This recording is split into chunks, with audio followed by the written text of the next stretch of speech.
Private వైద్యం ప్రాణాలతో చెలగాటం. సేవా రంగంలో పేరొందిన వైద్య రంగం కొందరి వల్ల ఫక్తు వాణిజ్య రంగంగా మారిపోయింది. పుష్కలంగా డబ్బులుంటే చాలు లాభసాటి వ్యాపారంగా ఓ దవాఖానను ఓపెన్ చేసి అందిన కాడికి దండుకోవడం పరిపాటిగా మారిపోయింది. వైద్యంపై ఎలాంటి అవగాహన లేకపోయినా మల్టీ స్పెషాలిటీ దవాఖానలకు యజమానులుగా మారిపోతున్నారు. డాక్టర్ కోర్సు చేసిన వారిని ఆసరాగా చేసుకుని వైద్య వ్యాపారం చేస్తున్నారు. ప్రైవేట్ దవాఖానల్లో వైద్యుల అర్హత విషయానికి దేవుడెరుగు. ఎప్పుడైనా వైద్యం వికటించి ఎవరి ప్రాణాల మీదకైనా వస్తే చూసుకుందాంలే అన్నట్లుగా మారింది పరిస్థితి. షరా మామూలే. కార్పొరేట్ వైద్యం కాసులకై కక్కుర్తి పడ్డవేళ అనుకోని ఉపద్రవం ఆసుపత్రిని చుట్టుముట్టింది. తీరా బాధితులకు షాద్నగర్ థానా సాక్షిగా 6 లక్షల నగదును చెల్లించి సమస్యను సావధానంగా పరిష్కరించుకునేందుకు ఆజ్యం పోసింది, బీజం వేసింది.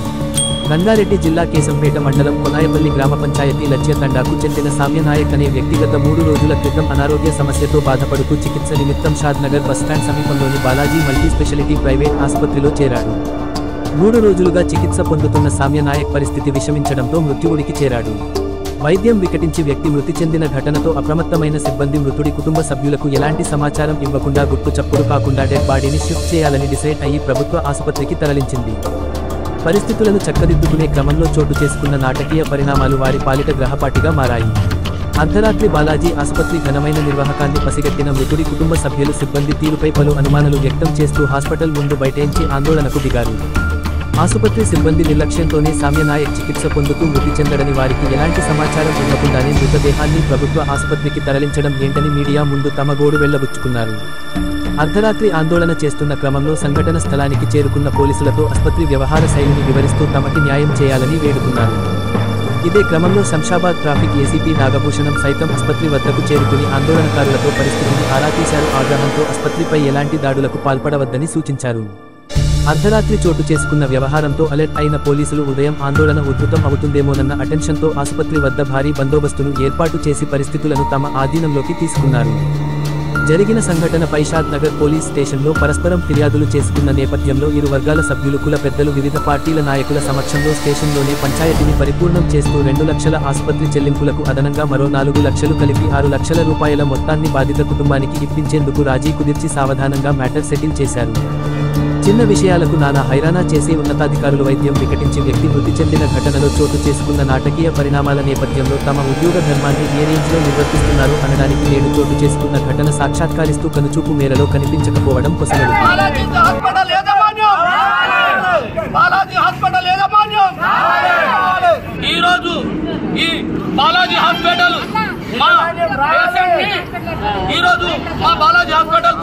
యజమాన్యం మా వాళ్ళను ఇక్కడ ట్రీట్మెంట్ జరుపుతామని 1 లక్ష రూపాయలు కట్టమంటే గిట్టంగా మంచి చేస్తున్నాం అని చెప్పి తెలియకుండా ఈరోజు ఈ బాడీని మాయం చేసి మాట మంత్రాలతో ఇక్కడ తెలియకుండా పోయింది. అందుకని ఇక్కడ లంబడాకుల పోరాట సమితి మా బంజారా సంఘం మొత్తం దిగుతుంది. మాకు వెంటనే మా బాడీని మాకు అప్పగించాలి. అసలు ఎందుకు చచ్చిపోయాడు, ఏం చేసిండు, ఏ కారణం వల్ల చనిపోయాడు, 3 రోజుల నుంచి మా బాడీ మా మనిషిని మాకు ఇవ్వమంటే మేము బయట చూపిస్తామంటే ఒక్క మాట తెలియకుండా ఈ రోజు మాయం చేసి పోలీసు వాళ్ళకు ఇక్కడ పిలిపించారంటే వాళ్ళు ఇక్కడ బాలాజీ హాస్పిటల్ చాలా మోసం చేసిరు. ఎందుకంటే మాకు తెలియకుండా ఇక్కడ పోలీసు వాళ్ళకి పిలిపించారంటే ఎంత మోసం చేసినారు. అలాంటి వాళ్ళకు ఇక్కడ మాకు షాద్నగర్ నియోజకవర్గమే ఈ బాలాజీ హాస్పిటల్ కు తగిన చర్యలు తీసుకోవాలి, వాళ్ళ మీద కఠినంగా శిక్షించాలని ఈ లంబడాకుల పోరాట సమితి నుంచి ఖండిస్తున్నాం. ఇప్పుడు మనిషి బాగాలేనప్పుడు మీరు ఎక్కడ తీసుకొచ్చి సార్ వెంటిలేటర్ పెట్టండి సార్ అని అడిగినాం సార్. మా దగ్గర లేదు వెంటిలేటర్ అని చెప్పారు. ఆడికి అన్ని కొంచెం ఇష్యూ అవుతుంది సార్. తర్వాత మనిషి చనిపోయినాక వెంటిలేటర్ పెడతాం మేము, మాకు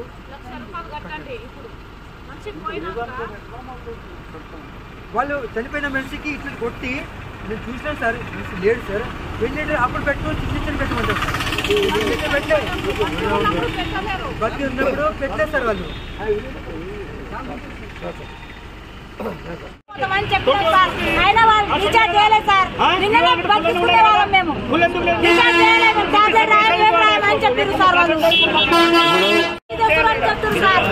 బాడే మీకు తీసేదే కదా. ముసలాయన వెళ్ళిండు మా మామ ఆయనకేం తెలియదు ఆయనకేం తెలియదు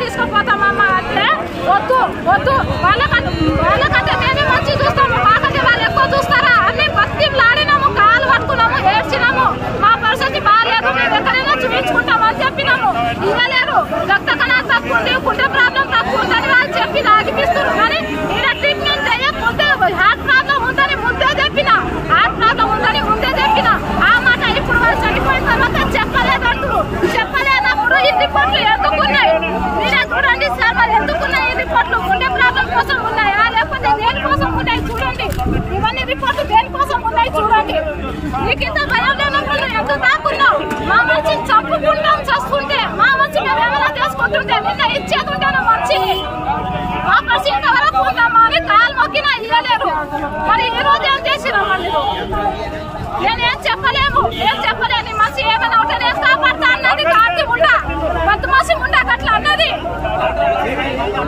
మరి మీరు హాస్పిటల్ లోపలనే వేయాలి కదా బయట పడేసిందంట మీకు తీసుకోపోమని ఎవరు అన్నారు మీకు సైన్ ఎవరు చేసిరు ఎవరు సంతకం చేసిరు బాడీని నుంచి తీసుకోపోయి బయట పడేసిరంట ఎందుకు పడేసిరు మీకు తప్పు లేదు మీ భయం లేదు ఎందుకు తీసుకోపోయారు బాడీ బయట ఉందట బాడీ బాధ్యత ఎవరు మరి చనిపోయిన మనిషి అని చెప్తే మేమన్నా పోతుంటే కదా మరి మీరు ఒక మాట చెప్పాలి కదా బాడీ బయట పడేసిరంటే ఇప్పుడు ఎవరు పోవాలి ఎవరు చూస్తారా బయట అంటే ఎక్కడ బయట బయట అంటే ఎక్కడ బయట జాలపేట హాస్పిటల్ బయట ఉందంటే ఆయన తీసుకొని పోతే ఆయన ఏం చేస్తాడు ఇప్పుడు ఆ బాడీ తీసుకుపోయినప్పుడు 3 రోజుల నుంచి నేను మాకు ఒక మాట చెప్పకుండా తీసుకుపోయి నువ్వు ఏదైనా చెత్తలో పడైతే బాడీ మా ఏడపోయి తేలాడాలి ఏడపోయి చూడాలి మా బాడీ మేము బాడీ ఎక్కడ ఉందో చెప్తుంది మా గ్రామానికి వచ్చిన వచ్చేసరికి పోలీసులు ఎస్ఐలు ఉన్నారు ఇలా అడిగిన నేనేమంటున్నా నేను ఒకటే చెప్తున్నా మా బాడీ మా పేషెంట్ ఇక్కడ ఉన్నారు కూడా బాడీ చేస్తారు ఎక్కడ చేసాను ఏడో ఉంది మా బాడీ మాకు అని చెప్తాను గంట నుంచి నేను వచ్చి గంటన్నర అవుతుంది అప్పుడు బాడీ ఏడో ఉందంటే కూడా చెప్పలేరు అసలు ఏడో ఉందంటే డాక్టర్లు ఎవరు డాక్టర్ ఏడో ఉందంటే పిఎస్లో ఉన్నాడని చెప్తున్నారు బాడీ మాకు ఉపయోగిస్తే మా బాడీ ఎట్లా చనిపోయింది ఎందుకు చనిపోయింది దాని రీజన్ కావాలి ఆ డాక్టర్ మీద ఖచ్చితంగా చర్య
రోడ్ మీద నిలబడితే కుంటుకోవచ్చు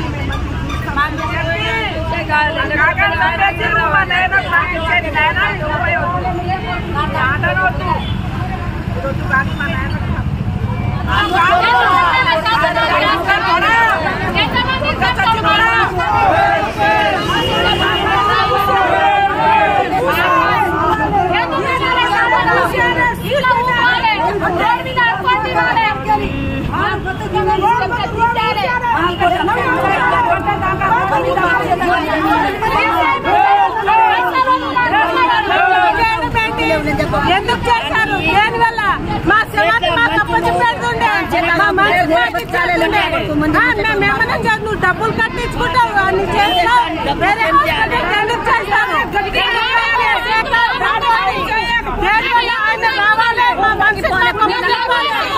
మా మనిషి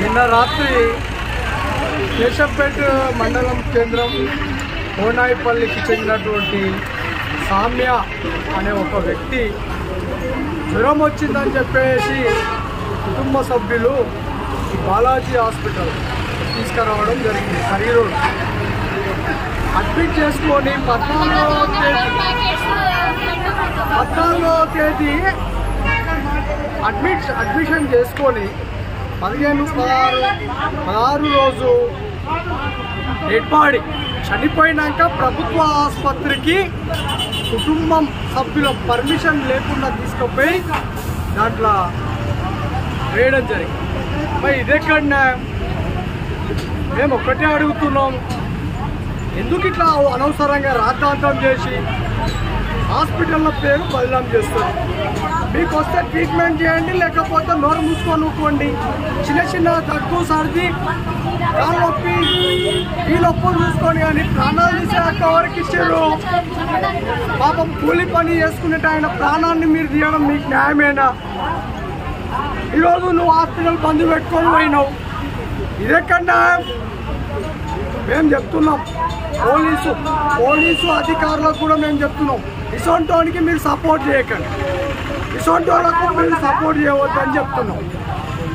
షాదార్ పట్టణంలోనే కాదు రాష్ట్రం మొత్తంలో కూడా జరుగుతున్నాయి ఇట్లాంటి ప్రాణాలు తీస్తున్నారు.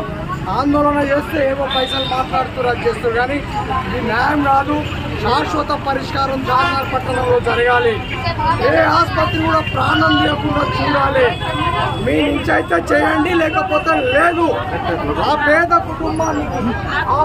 కుటుంబాన్ని ఆదుకోవాలని చెప్పేసి నిర్లక్ష్యం చేసినటువంటి డాక్టర్లను కఠినంగా శిక్షించాలి. నిర్లక్ష్యం చేసిన డాక్టర్లను కఠినంగా శిక్షించాలని తెలియజేస్తున్నాం. 14వ తేదీ షాద్నగర్లోని బాలాజీ హాస్పిటల్లో సామ్య నాయక్ కేశంపేట మండలం కోనాయపల్లి తండాకు చెందినటువంటి వ్యక్తి 52 సంవత్సరాలు కొంత అనారోగ్యంతో ఇక్కడ జాయిన్ కావడం జరిగింది.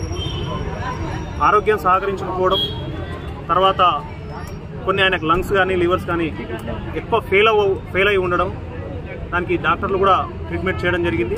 14-15 తారీఖు వాళ్ళు ట్రీట్మెంట్ చేయరు, కానీ దురదృష్టవశాత్తు ఆయన చనిపోవడం జరిగింది. చనిపోయినటువంటి బాధిత కుటుంబ సభ్యులు పోలీసుల్లో ఫిర్యాదు చేయడం జరిగింది.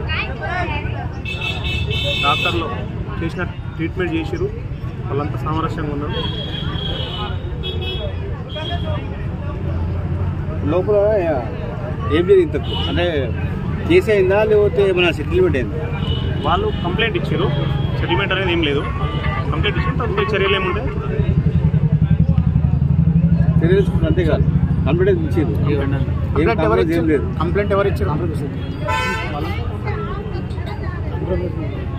అంటే ఇక్కడ తప్పు ఒప్పులు అనేటువంటి కాకుండా అక్కడ హాస్పిటల్లో జరిగిన సంఘటనని మేము లోతట్టుగా పరిశీలించడం జరిగింది. పెద్దలు అందరూ కుల పెద్దలు అందరం కలిసేసి అక్కడ వాళ్ళ ట్రీట్మెంట్ కోసం వాళ్ళు వెళ్ళారు. ఆరోగ్యం సహకరించకపోవడం, దురదృష్టవశాత్తు ఆయన చనిపోవడం, మరణించడం జరిగింది. తప్ప ఇంట్లో తప్పు ఒప్పులు అన్నట్టు ఏం లేదు. హాస్పిటల్ ఏం ఎలాంటి తప్పు లేదు, హాస్పిటల్కి సంబంధించిన తప్పు లేదు. మాట్లాడుకున్నాం. బాధితులు న్యాయం అయినట్టు బాధితులు అందరూ కాంప్రమైజ్లో ఉన్నాం, అందరూ న్యాయం జరిగింది.